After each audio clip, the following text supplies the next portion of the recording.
Alright, story time part 2. So, the Lord told me that he was gonna have me do something that I didn't want to do.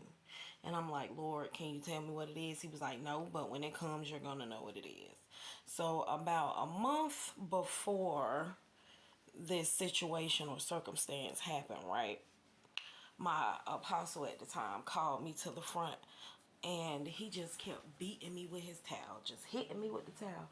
And I'm standing up there looking at him like, you need to stop hitting me with this towel.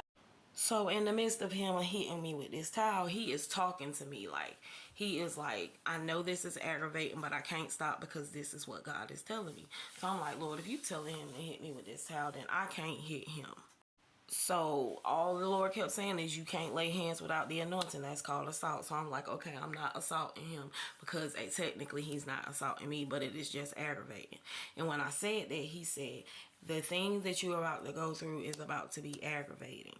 It's going to aggravate everything in you, but you got to continue to do what God tell you to do. And he kept hitting me, kept hitting me, kept hitting me, kept hitting me, kept hitting me for about 20 minutes, kept hitting me. And I am crying, like, because I want to swing on him crying.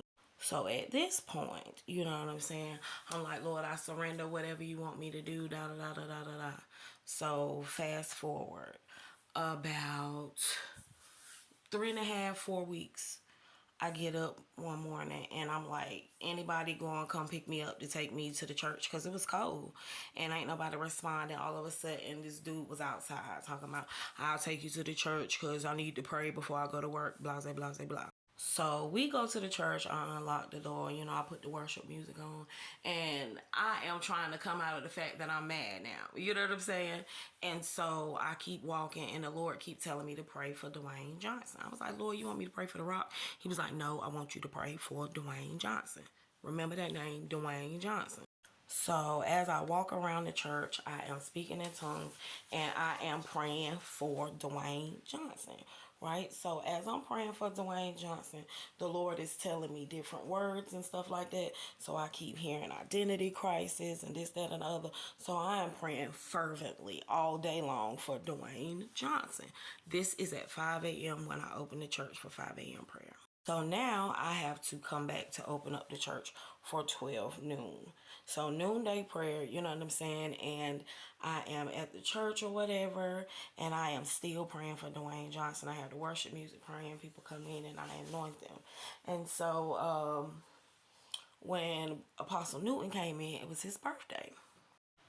So on his birthday, he was like, Renee, do you know what I prayed? I prayed that the Lord would send you a man on my birthday. I was like, no, why would you pray that?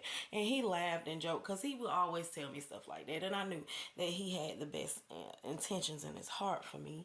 You know what I'm saying? And he knew my story or whatever. So I didn't take no offense to it and I laughed.